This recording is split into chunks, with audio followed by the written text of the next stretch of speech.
Cái mic về được không em? Hay phải cần cái này? Cái rớt rồi nè. Nhưng mà nó rớt này ra này.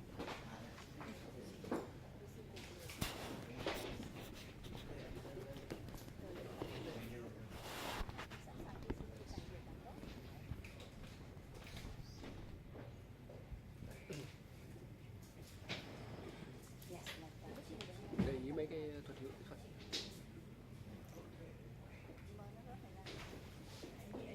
Mình xinh nhỉ? Mình xinh Chủ lắm. yếu là cái bên lại chim nền. Đứng sau đi chị. Ấy đứng sau với chị. Cầm canh thế. Chưa. Canh là cứ nhận cảm ơn. Cứ như học tụi mình dạy cảm ơn. Đấy. Đừng có mà từ chối xong lại. Thật mà, em nói thật mà. Ai chị biết sự thật, mà cứ nói cảm ơn chị. Chưa nhé. Chị nói vậy vừa chưa? Ok.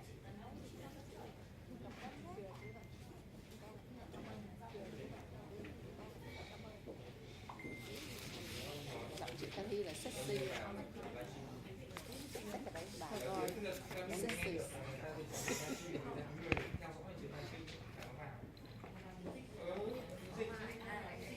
Người ta sẽ cân cái tiếng xuống nhỏ nhỏ.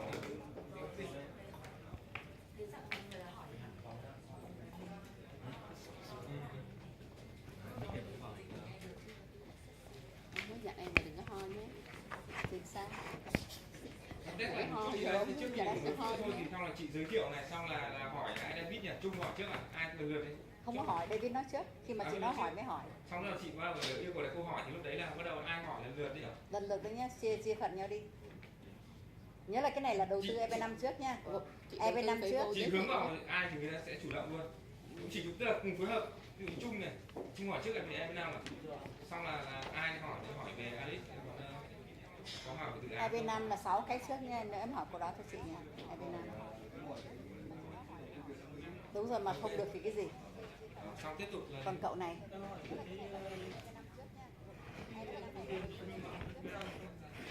Cũng được. EB5 luôn. EB5 luôn, vậy là được mấy câu rồi. Thế là ba người hỏi này, đến lượt ai? Sau đó lại cái vấn đề cho vay vốn này sau, hay là 4 câu đó lại sau nữa. Em thấy 4 câu sau chưa? Cậu này là về phần sau này. Thêm đủ 6 câu. Em xin phép nhé. Bây giờ về cái kỹ thuật đã chuẩn bị xong và xin mời chị Cathy bắt đầu. Chị okay. Xong rồi đến chị Hoàn đúng không? Chị Hoàn đúng không?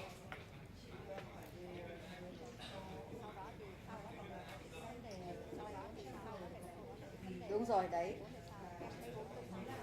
Thì là liên lạc với ai? Đúng. Đó. Ok, sau còn ở dưới này có câu hỏi nữa thì mọi người hỏi phóng lên. Hỏi thủ tục em. Nhé. Hỏi Tức là là có hỗ trợ gì được rồi. Em nhé chị em nhiều. Tại vì tập trung về Thủ tục cũng được, em có nói thế thì chúng tôi sẽ hướng dẫn cái vị thủ tục bắt đầu cho em. Đúng rồi. Nó thực sự ra cái tự nhiên nó hay lắm. Em cứ cười thế là được rồi, ăn cười. Chị Cathy ơi, bắt đầu được. Rất là hân hạnh được gặp các bạn hôm nay và được hội đàm trực tuyến với các bạn hôm nay. Chúng tôi xin giới thiệu chúng tôi là ai cho các bạn biết trước. Là chúng tôi là tập đoàn Alice Partner. Alice Partner thì gồm có rất nhiều dự án. Hôm nay chúng tôi đem về 2 dự án. Dự án thứ nhất là EB5, thứ hai là về vấn đề vốn, kêu gọi vốn và có lãi cao. Trước hết chúng tôi xin giới thiệu với các bạn hôm nay là ông David Owens, là chủ tịch của tập đoàn Alice Partner, và chị Minh là chủ tịch của Texas Chamber ở Việt Nam, và chúng tôi là Cathy Nguyễn là chủ tịch Texas Chamber ở Mỹ. Thế thì đầu tiên dự án EB5 là gì? Hầu hết các bạn mà có con em muốn đi du học ở Mỹ hay ở nước ngoài và muốn đầu tư phát triển ở nước ngoài đã đều biết EB5 là gì. Get education in the United States or in Mexico. Và lựa chọn để được đầu tư ở bên Mỹ và ở Mỹ vẫn là cái lựa chọn đầu tiên We try tốt nhất, sau đó thì mới lựa chọn các nước khác. make investment. Nhưng mà để mà chọn được một dự án để cho an toàn thì là một điều khác. Chính vì thế mà chúng tôi giới thiệu với các bạn hôm nay là một dự án về khách sạn Westin Lake Westin ở Dallas, là một những dự án chúng tôi rất là tâm đắc. Thành ra mời các bạn theo dõi ông David Owen đây là giới thiệu về dự án của khách sạn của ông ấy hôm nay. Please speak about it. So the Westin South Lake project is a project to be built as a Westin hotel in South Lake, Texas, which is in the Dallas-Fort Worth area of Texas. That's a very powerful economic area of the state of Texas. You can Google and find the map of Dallas-Fort Worth, and you can see where South Lake is a very well-to-do neighborhood or community, much like you have your Westlake here in Hanoi, a very similar community to that economic standard. This particular hotel is going to be built, starts construction. Actually, construction has already started on it, and therefore we're going to continue with the horizontal development, the groundwork, if you will. The vertical development will start probably in March of 2018. This hotel is going to have 253 rooms, roughly 222,000 square feet of conference room and meeting space, a ballroom with 22-foot ceilings on it, club level fitness center, lobby level pool with patio, full service restaurant. It's going to be a very nice hotel. The developers of this particular hotel have developed numerous other hotels, so they're not new to building hotels and developing them. So they become what's called the JCE, or the Jobs Creating Entity, for your EB5 project. They're very strong, economically strong. They have a lot of equity into the project. They don't necessarily need to have EB5 investment for their capital stack, but it makes it nice to have it because they want to bring in or allow opportunity for 56 investors to come into the U.S. through this project. Now, the NCE, which is where the EB5 investors would invest, we do things a little differently with A-list partners than a lot of other EB5 developers do. Typically, an EB5 investor will invest directly into the project. The problem with that is some of your projects are good and some of your projects are not good. And an EB5 investor risks their money when they make that investment, and they're dependent upon that developer to deliver exactly what they said they would do. The way we organize our EB5 investors, they are actually investing into a security that is filed with the Securities and Exchange Commission of the United States of America. So the security then becomes the equity partner in the Westin development. The extra benefit or layer of protection for the EB5 investor is that they have the power of the U.S. government overseeing, making sure that this investment, this security is run correctly, compliant with the laws of the United States of America, and therefore is less risk of losing money on your capital. Then A-list Partners is the manager of these securities. We manage other securities, and that's what we do. That's our job, is to manage securities that are filed with the SEC. These are all federal securities. So the only investors in this particular security are going to be the 56 EB5 investors. No other investor can invest in it. All of their money is pooled together and then they purchase an equity position into the Westin South Lake project. Then as managers, we oversee the compliance, in other words, the legal and the accounting of the project to protect the investors. So the investors have a third-party fiduciary, which is us, looking out for their interest. If an investor were to invest directly into a project, then the project is more concerned about their interests. Our only concern is the interest of the investor. So when we work through the process, it takes a while to get your I-526 started, your application started. And we have about a 99% success ratio with our I-526 applicants. But in the event that there's somebody that does not get approved by the United States USCIS, United States Citizenship and Immigration Services, then their investment is then refunded to them. However, while it's being utilized, the moment it goes into the fund and deployed into the project, they are earning 3% on their money. So this 3% is an annual calculation, and it's paid to them quarterly. So they will get a check, or distribution of income, that will either be sent to them back to their state of origin or their country of origin, in this case Vietnam, or if they elect, we can help them. Miss Kathy with the Texas Vietnam Chamber of Commerce can help them open a bank account in the United States, and their distribution or their income can go into that bank account. So these are the two options that they will have. At the end, when they receive their green card and the Western South Lake is refinanced into what's called a permanent mortgage, then their money is paid back to them and the security is dissolved. It has no more life left to it because it was a single purpose security. Its only interest was for the 56 investors for this particular project. We feel that this is one of the strongest opportunities that we have in the EB5 realm, at least right now it is. What makes it different to work with us as opposed to other EB5 people is that we treat our investors as if they become our family. And we want to help you navigate your movement into the United States every way we can, whether it be helping you locate the best schools for your children, locate the best housing for your family, locate the best medical care. Whatever it is, we work with you. We just don't take your money and put it into a project. We're going to build a relationship with you. Miss Kathy has, if you come to Austin, I'm going to spoil you because Austin is my hometown. But Miss Kathy has a network of people all across the United States.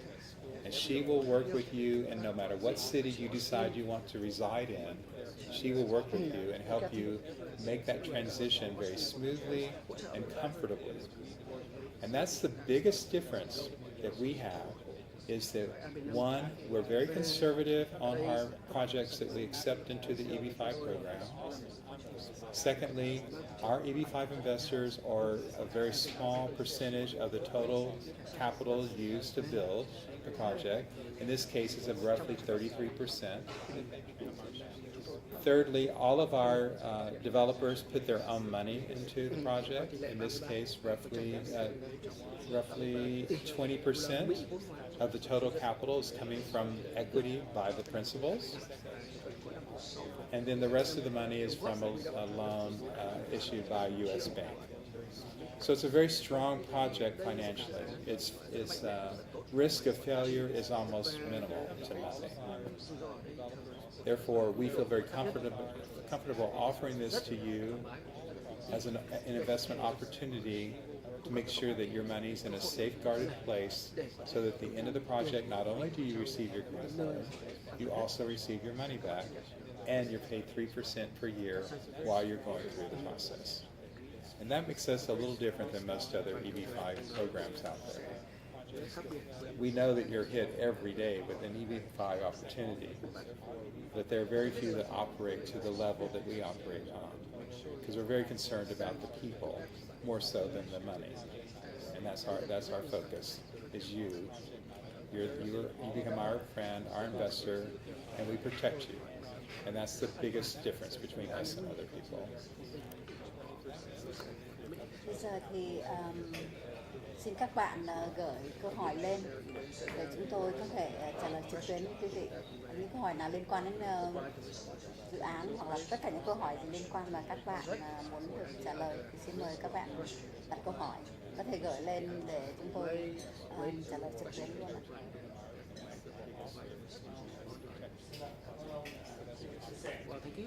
salary.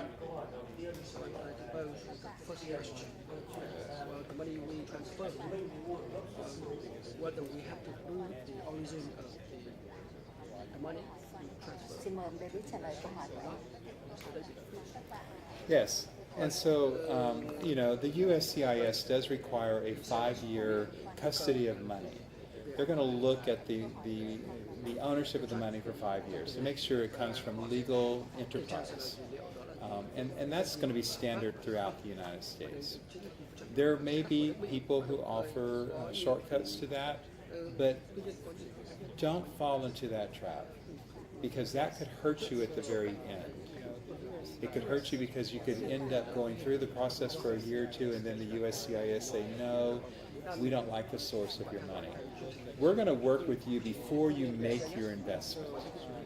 Before you send money to one of our projects, we're going to help you with that chain of custody to make sure that you pass that 5-year program, because that's very important. And we don't want you putting money into something that is going to end up causing you discomfort. Okay? Xin mời các bạn hỏi tiếp ạ.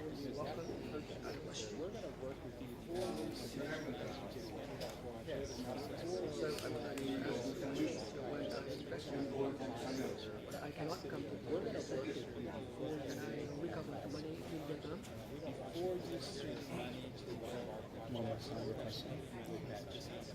When we invested in this partner, when they cannot approve by our partnership to withdraw from Vietnam, how we can withdraw the money?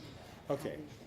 So if your I-526 application is not approved for some reason, then yes, we have mechanisms in our legal documents that state that you can request that your money be sent back to you. It's always going to come back to you at the very worst case, the end of the project. And you're going to earn that 3% during that time. You're treated like an investor. But the way that it works for our case is that if you're denied your application, we immediately replace you with another EB5 investor. Now, mind you, we are so conservative on underwriting. This particular project allows for 851 jobs, okay, which means we could have 85 EB5 investors, but we're only allowing 56 to come in. So that we have a number of investors that would be on our wait list. So if an application is denied, then we certainly can replace that investor with a new investor, meaning their money comes in and your money goes back to you.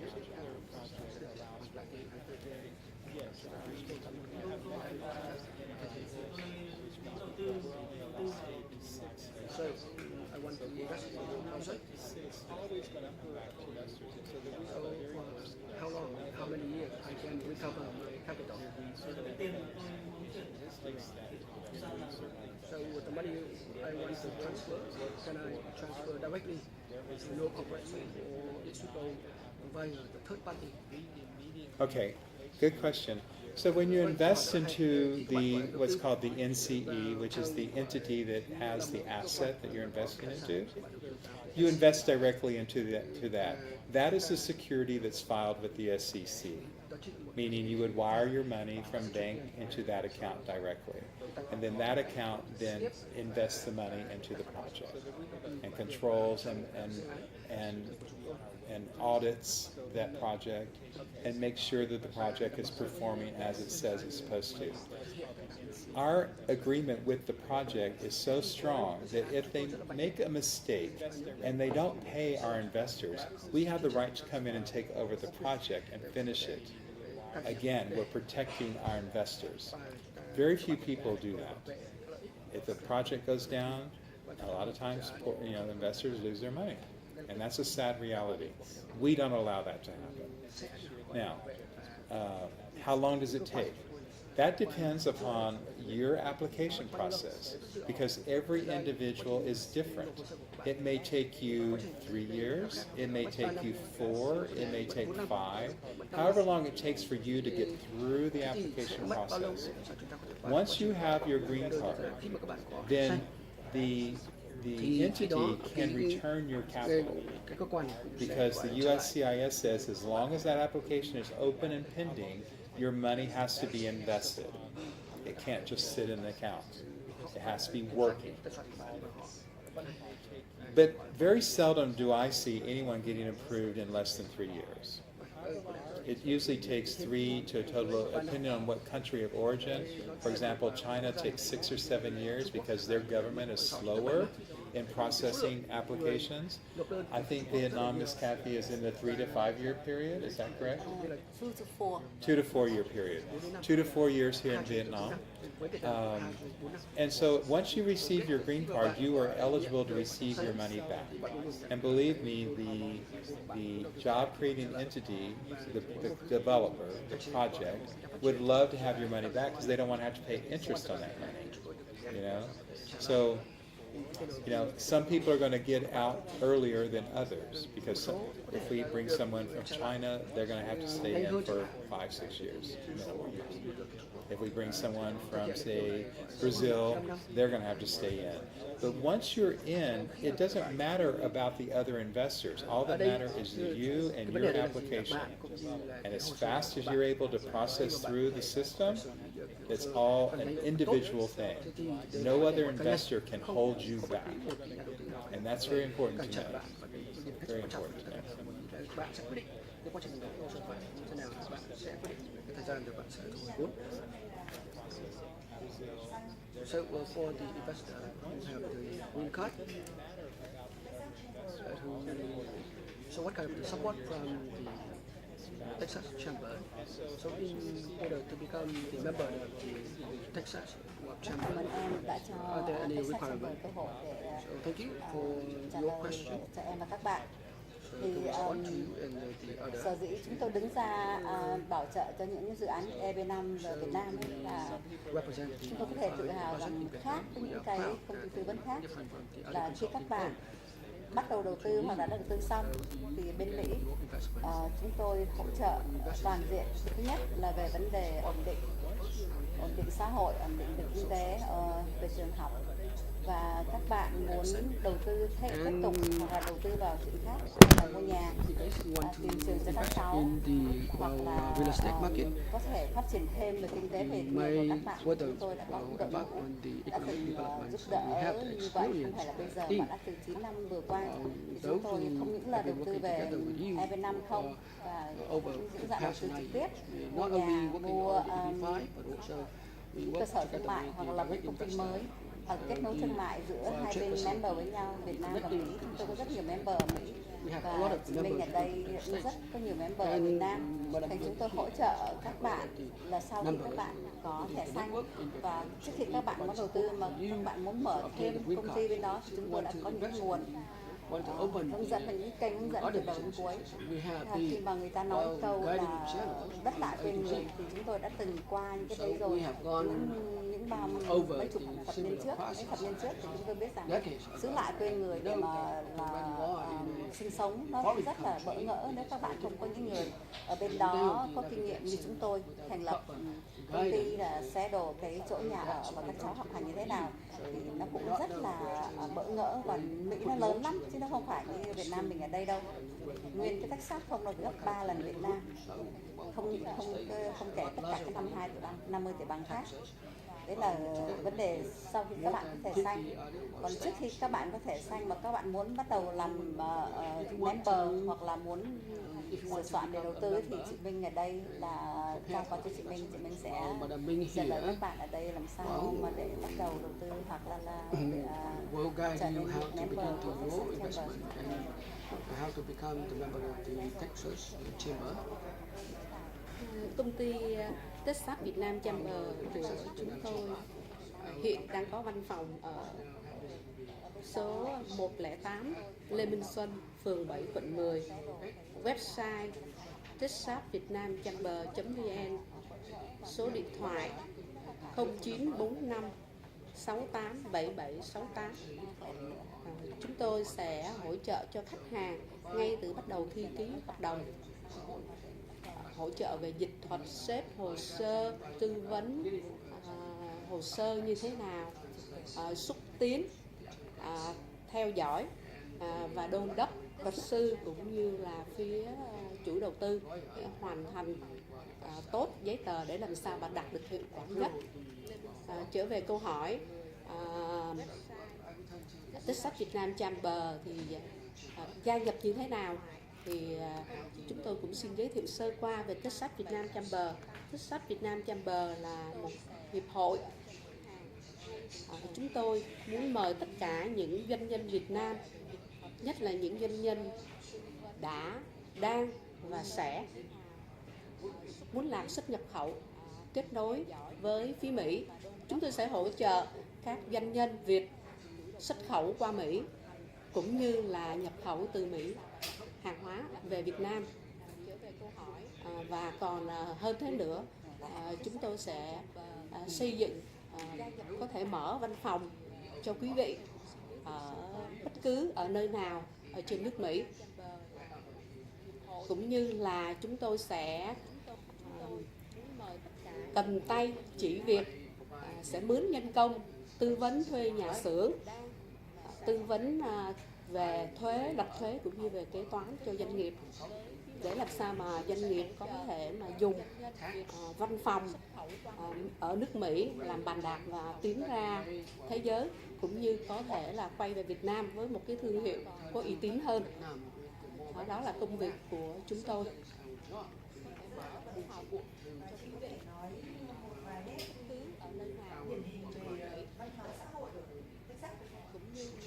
Câu hỏi này thì tôi nhường cho chị Cathy.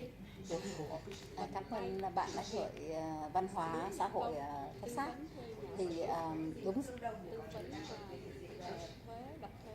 câu hỏi rất là, thực sự thì thường người ta ở đâu thì người ta ở đấy. Và chúng tôi thường là chúng tôi khuyến khích khách của chúng tôi,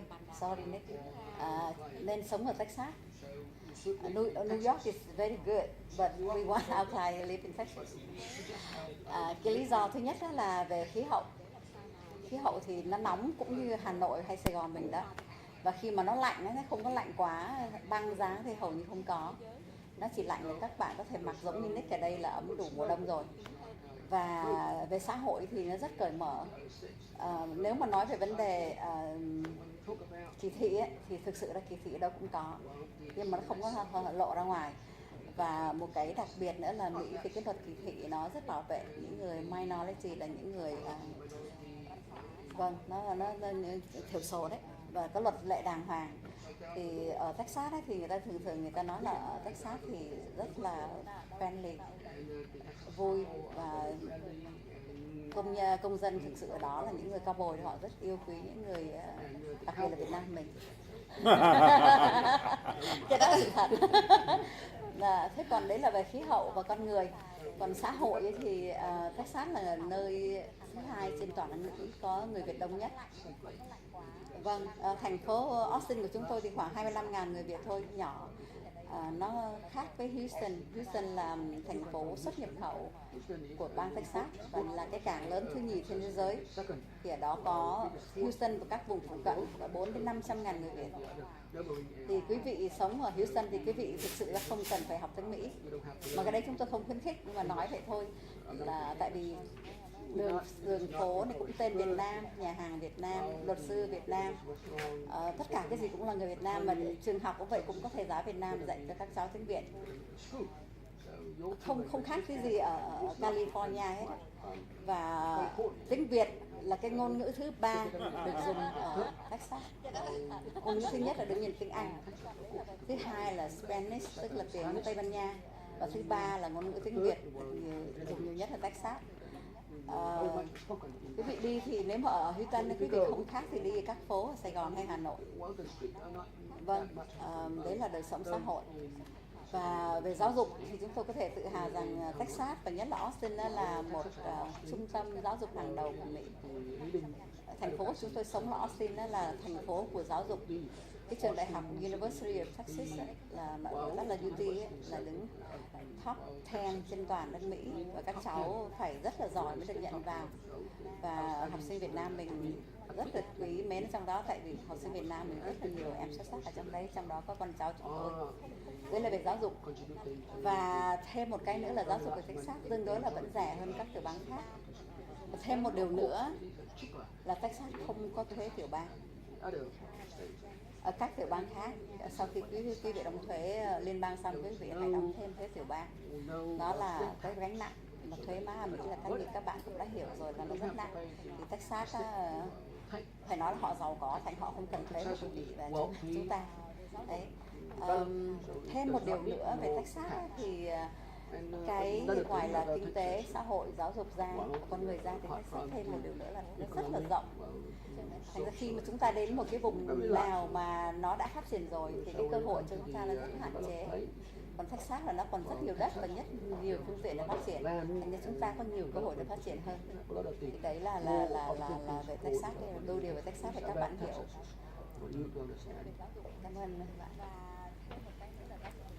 Bây giờ thì đến phần thứ hai, chúng tôi xin giới thiệu một cái dự án thứ hai. Hôm nay Elite Partner đem về là dự án về kêu gọi vốn đầu tư.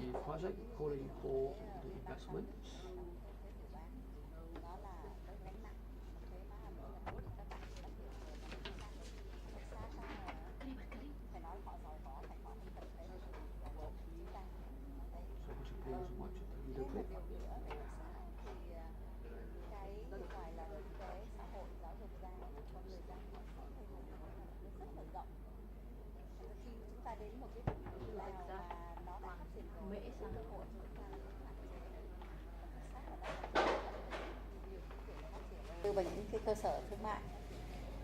Thì hôm nay Elite Partner đem về cho quý vị một chương trình rất là tuyệt vời, thấy của tôi là 10-12%. Khi mà nói đến lợi suất cao thì thực sự Việt Nam mình lợi suất cũng rất là cao.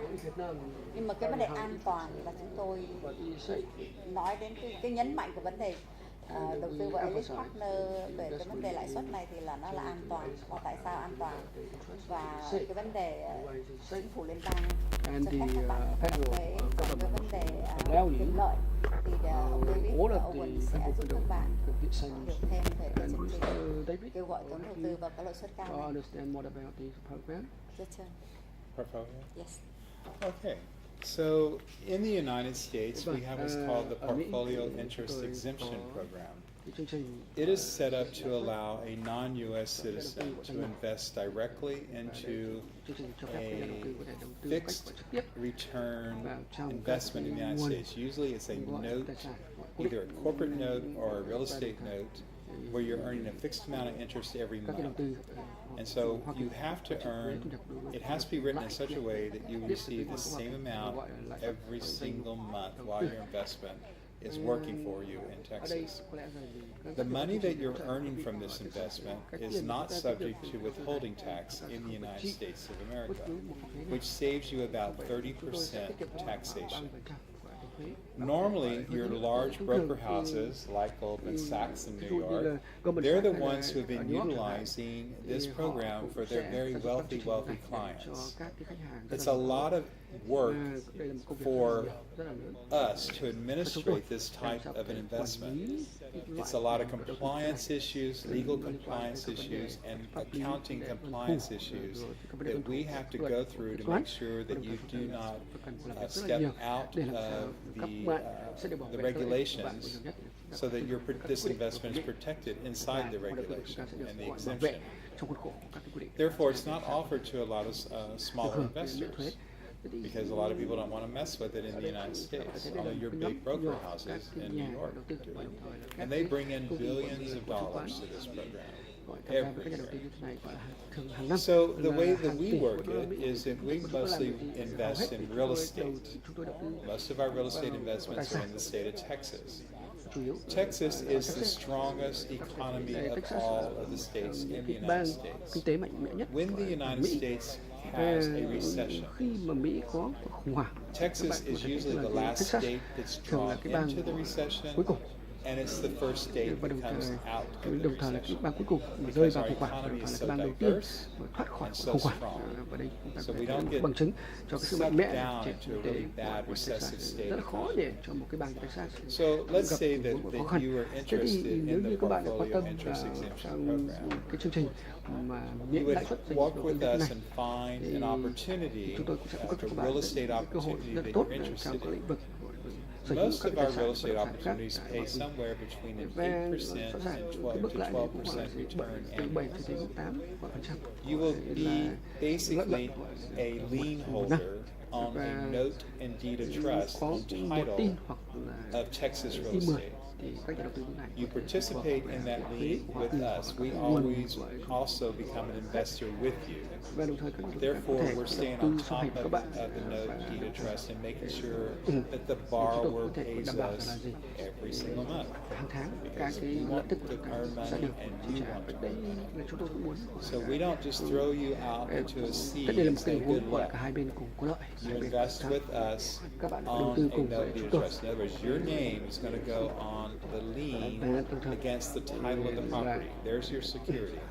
It's very strong đây security. là một cái So the program danh mục is của real đầu tư simple. vào các You cái have cổ an phiếu. interest, you tell us you have an interest, you say I think I have Thì, X number ví of dụ dollars thì that I would các like bạn to có thể put nói to là work in the United States. các bạn có một We khoản đầu send tư you chẳng hạn, opportunities các for bạn you muốn to ở chúng tôi consider. phải đầu tư giúp hỗ trợ các And bạn then đầu if tư you ở like Mỹ. one of those Và trong trường hợp nếu opportunities, các bạn muốn we start chúng talking tôi to sẽ you cung cấp about các lựa chọn doing cho các bạn, legal và nếu work các bạn with thích us, cơ hội như thế of moving thì your các bạn money in sẽ and getting your name có cơ hội onto để the làm note việc deed với of các trust nhà so hỗ you trợ have pháp the luật chúng tôi collateral of the để title of có the thể property gọi là to song hành collateralize your với investment. gọi các chương Again, trình our các rates dự án of return are anywhere from thế 8 thì to cái mức 12%.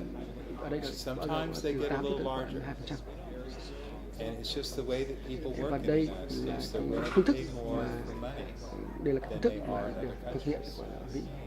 Cái So, lợi nhuận từ because các a lot lợi of của chúng times ta có được từ they're cơ hội doing đầu tư của bạn thường là cao hơn so So với they're lại willing rất to nhiều pay more các because they cái move fast quốc gia and khác.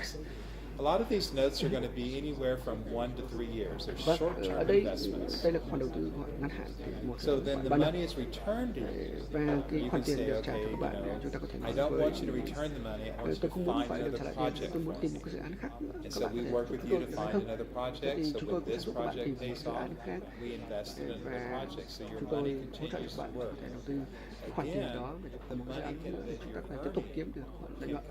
Thế thì cái tiền một lần nữa tôi nhấn mạnh là gì? Cái tiền mà các bạn kiếm được từ cái việc đầu tư của chúng tôi sẽ quay trở lại các bạn ở Việt Nam. Hỗ trợ các bạn có thể thành lập tài khoản ngân hàng ở Việt Nam để chuyển tiền đầu tư của bạn ở Việt Nam.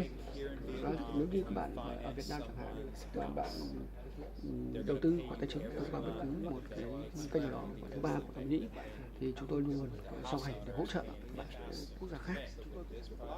So these are set up much like a private bank that we manage. Và You go on to your collateral as a note deed of trust. You work with us and your các bạn partner investment with sẽ us gọi là on these làm việc và hợp tác của very safe, chúng tôi, và đây là một cách rất là chặt chẽ, rất là an toàn, Now, rất the là minh bạch. restrictions are Và you tất nhiên là cannot còn có live in the những United States over there. những cái quy định gọi hạn chế ở đây. Tất nhiên bạn không thể nào gọi là sống ở Mỹ được. Cannot also become a portfolio interest Bạn có thể trở thành một cái nhà đầu However, tư let's say that your miễn wife thuế wants to become an EB5 miễn lãi suất của danh mục của đầu tư. Tuy nhiên thì bạn có thể muốn có con cái của mình để có thể đi học ở Mỹ, và các bạn có thể là các cái doanh nhân ở Việt Nam, bạn có thể sống ở Việt Nam, nhưng bạn có thể trở thành một cái nhà đầu tư trong một cái chương trình như thế này để làm sao có thể gọi cho con cái của mình đi học ở Mỹ thông qua cái việc mà có thể có được EB5. Thì các bạn có thể sống một vài số lượng ngày nhất định gọi là Mỹ. Bạn có thể có gọi tài khoản gọi là Mỹ. You just can't have your primary residence in the United States.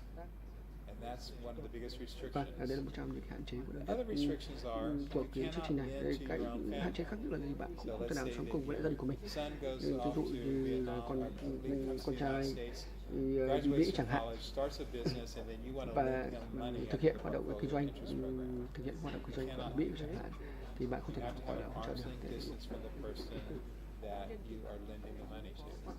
And And that's where we would come in to make sure Vâng, that your ở những cái investment khía is cạnh này thì chúng tôi compliant with cũng the laws sẽ and regulations. song hành cùng với lại các cái quý vị để làm sao có thể hỗ trợ quý vị để làm sao có thể thực hiện được hoạt động hỗ trợ về tài chính cho những người thân của mình khi vào đầu tư ở bên Mỹ. Because 30% is a Và lot of đây money. cái tiết kiệm 30% And we're going to work with you to make sure that you don't tiền thuế, và đây là một khoản tiền rất là lớn. Chúng tôi làm đủ mọi cách để làm sao có thể hỗ trợ cho gọi là các bạn trong các hoạt động của như thế này, và đó chính là cái công việc chính của chúng tôi.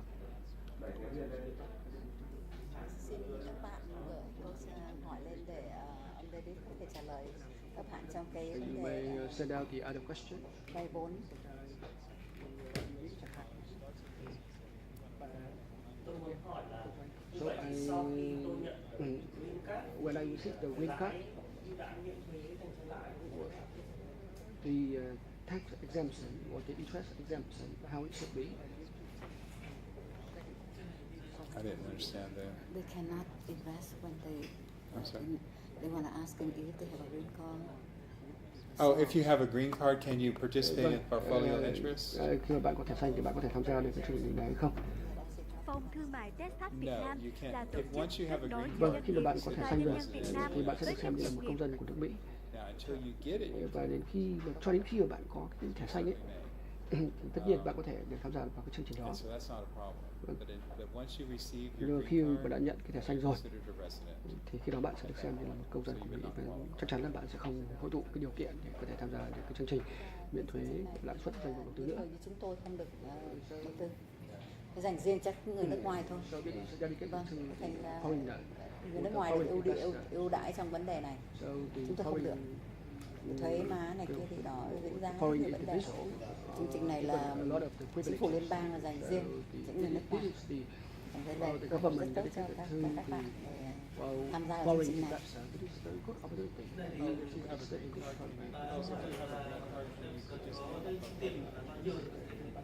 So how much money for me required to participate in the program? The minimum investment is for our. Vâng, cái đầu tư chính. Generally speaking, $100,000 Vâng, nói chung thì nó là khoảng 100.000 đô la Mỹ. If someone wants to Tuy get nhiên started, nếu như ai muốn gọi bắt đầu với một mức gọi thấp hơn thì cũng được. Chúng ta có thể gọi là gì đầu tư vào các cái bất động sản, thì chúng tôi cũng sẽ làm việc trực tiếp với lại các cái nhà đầu tư khác nhau, với các cái mức đầu tư ban đầu khác nhau của họ, để làm sao có thể hiện thực hóa được các cái lợi ích của họ cũng như là các cái tham vọng, kỳ vọng đầu tư của họ. Ở Mỹ chúng tôi có một trong những cái hệ thống ngân hàng an toàn nhất, và đa phần các nhà đầu tư muốn định hướng các cái khoản đầu tư của mình sang Mỹ. Vâng, một số thì chúng ta có cái khoản gọi 100.000 đô la Mỹ, một số có thể có những khoản ít hơn hoặc có thể nhiều hơn chẳng hạn. Thì chúng tôi luôn luôn có cái sự hỗ trợ để làm sao có thể cung cấp được cho các quý vị cái cơ hội tốt nhất để có thể tham gia vào các cái chương trình như thế này. Vâng, tôi cảm thấy là gì mọi người đều cần phải có một cơ hội để làm sao có thể tham gia được một cái chương trình đầu tư. Tất cả để cái cơ hội này là gì công bằng dành cho tất cả mọi người. Tuy nhiên ở trong cái thế giới của chúng ta có thể thấy là gì hầu hết các cái cơ hội đều hầu hết các cơ hội nó chỉ gọi là hạn chế cho một số gọi cá nhân rất nhỏ gọi mà thôi. Nó bằng mấy nhiều đấy.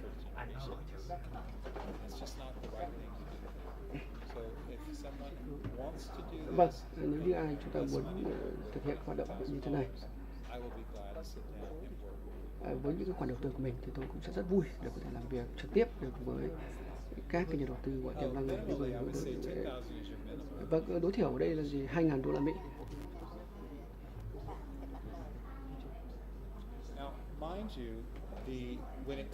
Vâng, tôi nhắc lại với các bạn khi các bạn tham gia vào chương trình miễn lãi suất doanh nghiệp của đầu tư, họ không giữ tiền của bạn trong vòng 5 năm. if you're investing through Nếu như bạn đầu tư gọi là thông qua corporate entity, các we're cái going to want to tập see đoàn the corporate chẳng hạn, papers. chúng tôi sẽ cần We're phải going to nhìn want to thấy see that you're legally formed các in cái the country con số of thống kê Vietnam, cũng như là gì, that you các cái số liệu văn have a bản pháp lý legal gọi entity that là does Việt business, Nam, a legal business in the và đồng country. thời là đảm bảo rằng là But cái if hoạt động kinh doanh you đó are investing from kinh doanh là hợp pháp. an Và individual, nếu như các bạn đầu there's tư nothing that với tư says cách that bạn we cá nhân, have to research thế thì your investment, chúng tôi where it can come from underneath your mattress. It doesn't matter. There's nothing that requires us to say it has to be seasoned in a ở bank đây for so very long. rõ ràng là cái quá trình gọi That's là just thẩm the tra way that this các other cái tài liệu danh mục của đầu So tư a lot of people nó sẽ ít phức tạp hơn. are business Thế people thì in Vietnam. đa phần các cái doanh nghiệp And they ở Việt earn Nam, a lot of các doanh nghiệp ở Việt Nam, cash. họ cũng They don't có want những to nguồn put thu their nhập rất là cash lớn. into Họ the không muốn cái banks nguồn thu nhập and của hold it họ here. They want to move bị their lưu cash giữ into ở our những country. tài khoản của ngân hàng They ở can Việt do Nam. that, Thì whether họ có they thể be làm cái việc có tương tự như thế với an các đối tác của chúng tôi. agricultural person, Có thể là gì là một fisherman, người a gọi là làm trong ngành nông nghiệp chẳng hạn, manufacturer, hay là retail person. một ai đó làm trong It lĩnh vực doesn't bán matter lẻ how chẳng they hạn. are creating their money. Không They can bất move luận it là to the họ United bỏ States kiếm tiền đến through thế nào, this program, thì họ có thể họ tham gia vào trong một cái chương trình And if they choose như to, thế they này can keep với the gọi là money in chúng the tôi, United States. và họ có thể gọi là There's giữ no tiền của họ penalty mà for ta bị. them to do that. Và tất nhiên không có bất cứ Mind một you, cái if giới hạn nào you have a đối bank với account lại set up in the những trường United hợp như thế. States, no one can take that bank account away from you. Và tất nhiên khi mà các bạn có tài khoản It's quản lý yours. và không ai có thể No gọi là one cái has tài khoản access to that bank không ai account được tiếp cận but you, tài khoản như thế của bạn, provided trừ that you gọi don't bạn get ra. in trouble with the government Và like, tất nhiên some trong people những trường hợp chúng ta say. có vấn đề với lại chính phủ chẳng hạn, một số những Yeah, lĩnh vực see, khác it nhạy is cảm, your money. thì It's đây là tiền của các protected bạn by our và nó banking được bảo system, vệ our bởi laws hệ and thống regulations. ngân hàng của chúng tôi, là hệ thống quản pháp luật của Mỹ. Bạn có còn câu hỏi nào gửi lên nữa không ạ? Have you got any other questions? Bộ phận kỹ thuật còn câu hỏi nào từ các bạn ở dưới trực tuyến gửi lên không? Vâng, thế thì chúng tôi xin tạm kết thúc nơi đây trong buổi hội thảo trực tuyến này, và xin hẹn với các bạn nhiều chương trình trực tuyến khác nữa và có nhiều những dự án khác. Rất là cảm ơn các bạn đến và đã theo dõi trong trực tuyến ngày hôm nay. Xin chào. Thank you. Bye. Oh, I'm so intense. Nóng quá chịu Nóng quá chịu Next kết thúc time, luôn. you must promise me that you provide air conditioning. What? Where? There's just so many people. There's so many people. Maybe especially the weak people like me. Well, bây giờ mời các em, các anh chị dùng bữa trưa và chúng ta có thể hội thảo thêm. Bộ phận kỹ thuật còn vẫn còn à? Keep going. Bộ phận kỹ thuật chưa cho chúng ta rời khỏi ghế vội. Okay, what do you want to talk about? You just like socialize. Oh, more More questions? socialize. We have to reel on him because I know that maybe we need to connect you affiliation with him to promote our project. Mindful of that. We've had a lot of companies approach us in that way. So we don't really have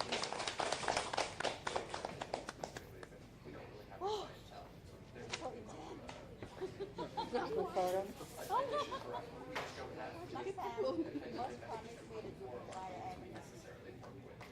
Nhiều câu hỏi thì chị So many people. trực tuyến ta gửi lên. Nhiều lắm hả?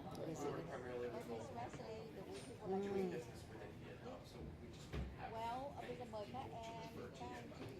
What about all the company in Vietnam want to invest in US? we don't do so much of that right now.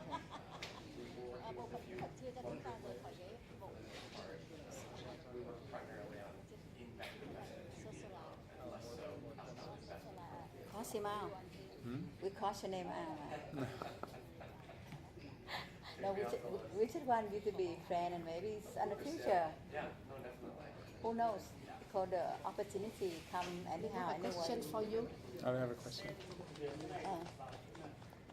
Ra được đáo hạn với thời gian tạm trú ở Mỹ lên đến 7 năm. Đọc thế nào để Tuy được? nhiên thì bên cạnh đó cũng còn nhiều thách thức đặt ra đối với các nhà đầu tư Việt Nam. Mời quý vị cùng theo dõi phóng sự ngắn sau đây. Bộ Đầu tư và Di trú của Mỹ chấp thuận bản thân nhà đầu tư cùng với Em nào có vợ, thể đọc chồng trực hoặc tiếp con tại đây cái cho- dưới 21 tuổi sẽ được phép Làm sao để vào đọc trực Mỹ tiếp để ở làm đây việc. để cho ông trả lời này em? Người đàn bà này là Cathy Nguyễn, một trong những Việt kiều sinh sống ở thành phố Austin, tiểu bang Texas, Mỹ nhiều năm. Bà làm dịch vụ tư vấn thẻ di trú xây và đầu dựng tư và và cho cho thuê thuê các các gian gian hàng hàng bán sản Cathy phẩm Nguyễn tại cũng cũng rất rất hiểu thương thương mại mại của người Cathy Việt, Nguyễn còn là trực mong tiếp muốn mua an đất, cư, làm lạc nhà nghiệp. xưởng, sản xuất kinh doanh may mặc Tôi ngay là tại người thành phố Mỹ gốc Houston, Việt, Texas, cũng như tất Mỹ. cả những người Mỹ, Bà kỳ vọng những người ngoại những quốc sản phẩm do họ bà đều làm muốn có ra một nơi có nào xuất đó xứ từ để Mỹ họ đầu tư sẽ hoặc là họ sớm mua. được nhập khẩu Không về những Việt đầu Nam. tư xây Công ty dựng Lucky và Soy cho thuê các gian hàng bán sản phẩm Cathy tại Nguyễn các đầu khu tư đô thị hơn thương mại. 6.500 Cathy mét Nguyễn vuông tại tại trung trung tâm tâm thương mại mua đất để làm Halloween nhà xưởng, nằm trong sản khu xuất bán kinh xỉ doanh quan may trọng mặc của ngay tại thành phố Houston, tiểu bang Mỹ, bang Texas. Bà kỳ Nơi vọng đây tập những trung sản phẩm do bà làm hoạt ra động thương mại có xuất xứ từ Mỹ của nhiều người sớm được nhập khẩu về Việt Nam. Công ty và Việt Nam trên đất Mỹ đầu tư hơn 6.500 mét vuông tại trung tâm thương mại quốc tế Halloween, chuẩn bị cho bán xỉ quan trọng của thành phố Houston, tiểu bang chuỗi dịch vụ tư vấn. Nơi đây tập trung hoạt động thương mại của nhiều người châu Á, tư vấn đầu tư trên đất Mỹ, xuất nhập khẩu và để chuẩn bị cho chuỗi dịch vụ tư vấn di trú, tư vấn đầu tư xuất nhập khẩu vào thị trường Mỹ. Cathy Nguyễn đã trở về Hà Nội, của thành phố Hồ Chí Minh của Việt Nam để xúc tiến khách hàng. Không có like Tôi chung cảm thấy rằng là môi trường Mỹ là chung cảm thấy giáo dục và môi trường giáo dục và y tế rất là tốt, và tôi hy vọng rằng là Không một việc em thẻ nào xanh này hỏi. sẽ tạo đến môi trường Hỏi Mỹ ông. là môi trường Em giáo trả dục lời đại học, bạn. môi trường giáo dục và y tế rất là tốt, và tôi hy vọng rằng là Tuy nhiên, điều quan trọng nhất đối với các nhà đầu tư và doanh nghiệp Việt Nam vẫn là cần nắm rõ nhu cầu của thị trường, những quy định nghiêm ngặt của luật pháp Mỹ, từ đó mới có thể định cư tại Mỹ để làm ăn, buôn bán. Tuy nhiên, điều quan trọng nhất đối với các nhà đầu tư và doanh nhân Việt Nam vẫn là cần nắm rõ nhu cầu của thị trường, những quy định nghiêm ngặt của luật pháp Mỹ, từ đó mới có thể định cư tại Mỹ để đến Texas nói riêng và toàn Mỹ nói chung. trong bối cảnh đàm phán Hiệp định Đối tác Kinh tế Chiến lược Xuyên Thái Bình Dương TPP đang ăn buôn bán tốt, thì trong tương Lần lai này gần, về Việt Nam, quan hệ thương Lucky mại Soy chúng Việt tôi Mỹ sẽ kỳ vọng ngày rất càng nhiều. phát triển. Cùng với kênh đào Các doanh Panama nhân sẽ được hoàn thiện nâng Việt cấp Nam vào sẽ năm đầu tư 2016, và trao đổi giúp kinh cho tế, tuyến hàng hải đến xuất nhập tận khẩu vùng Tây Nam nước từ Việt Mỹ, Nam trong đó đến, có tiểu bang Texas nói riêng và toàn Mỹ nói Những chung. yếu tố này trong bối cảnh đàm phán Hiệp định Đối tác Kinh tế Chiến lược Xuyên Thái Bình Dương TPP đang dần có kết quả tốt, thì trong tương lai gần, quan hệ thương mại Việt-Mỹ sẽ ngày càng phát triển.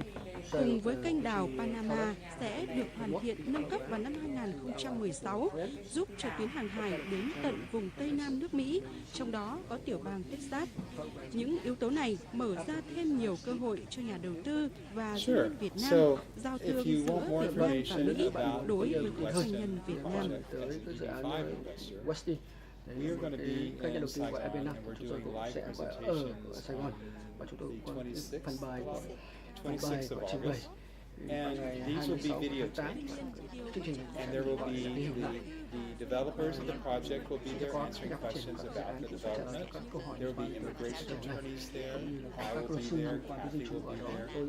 And we'll be answering questions about how, from beginning to end, how an EB5 investor would be treated and how they go through the process. That's going to be videotaped, and then Ms. Mean is going to put it on ghi hình our lại, website, the nó Texas sẽ được Vietnam đưa lên Chamber trên cái trang web website. của chúng tôi, It will be cái trang web on của the Texas ALIS Chamber của Việt Partners Nam và đồng website, thời cũng trên trang web của and ALIS they can Partners. go look at it Và at họ any mọi time. người It will có be thể about a gọi 2-hour tới xem các presentation. clip này trên kênh web Now, bất cứ khi nào, you bất kỳ can lúc nào. also, if you're interested in Và đồng thời nếu như the các bạn interest tham gia rate, vào trong cái chương trình mức lãi suất you tiền can của công ty email the thì bạn có Texas thể Chamber, gọi là gửi thư and điện they tử have cho Texas Chamber, our Texas Vietnam Chamber, collateral marketing và pieces that have been translated chúng tôi into Vietnamese. sẽ có các tài liệu liên quan And they can email that được back dịch to và you. sang tiếng Việt, và chúng tôi cũng sẽ gửi email But you các can tài liệu also này go cho to các the bạn. ALIS Partners Và đồng thời website, các bạn cũng có thể and sang cái trang web của you ALIS can Partners, download các bạn có thể or download view many videos rất that nhiều I've made các making this video mà tôi presentation đã thực hiện, in many parts of the rất nhiều world. các cái phần bài trình bày mà tôi There's đã thực also hiện ở nhiều nơi khác nhau articles. trên Now, thế giới, đồng sadly, thời cũng có những they cái phần are in English. cũng có những cái phần bài báo. But Tuy nhiên rất if buồn là you bằng tiếng are Anh. Tuy nhiên nếu như interested bạn in quan tâm a particular trong article một or bài báo nào video, đó của cụ thể I'm hay một sure that video if nào đó you cụ were thể, thì tôi sẽ đảm bảo rằng là gì các tài liệu đó như thế cũng sẽ được gọi là hỗ trợ gọi phiên dịch để cho các bạn, để cho các bạn có thể tham chiếu, tham khảo với những cái tài liệu này một cách tốt hơn ở trong tương lai. Cuối cùng, nếu như các bạn muốn trở thành một phần của một phần để được gọi là chia sẻ các thông tin như thế này, thì các bạn chỉ cần yêu cầu với chị Cathy, hội trưởng viên ở đây để làm việc của tất cả cùng chúng tôi là một thành viên ở trong một danh sách để có thể phát những cái tài liệu như thế này, thì các bạn sẽ nhận được những tài liệu này một cách tự động. Tất nhiên với chương trình này các bạn chưa phải là thành viên thì các bạn chưa có tài liệu này, nhưng mà trong tương lai thì các bạn trở thành thành viên thì các bạn sẽ nhận được những tài liệu này, và các bạn ở trong một cái danh mục, một cái danh sách để sẽ được chia sẻ những tài liệu như thế này, thì các bạn sẽ là những cái người đầu tiên trước hết những ai khác để có thể tiếp cận với những các cái tài liệu, các thông tin quý báu như thế này. Rất cảm ơn.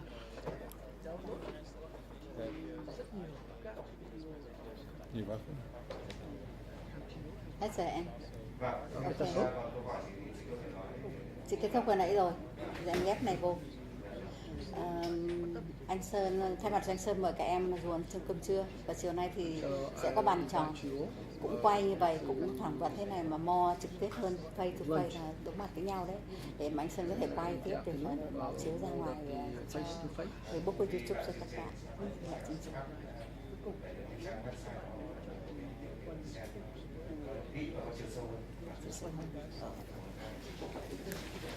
Ăn trưa ở đâu? Sơn nói thì các bạn ở đâu? Xin rất mời các anh chị là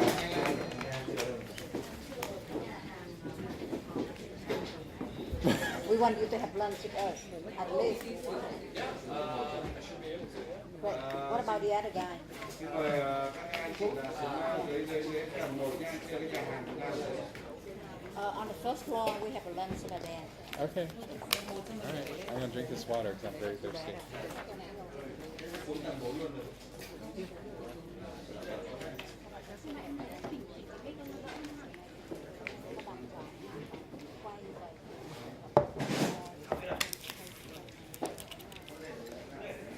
Now over there they sleep from morning you see the dog, everybody on Facebook and website rerun it over.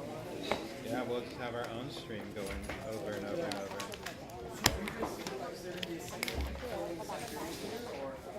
Not filming, but we do the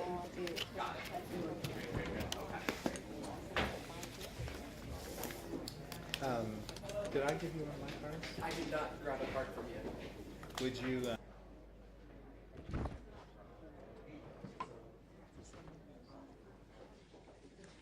Anh chưa ở đâu? Sơn nói với các bạn ở đâu?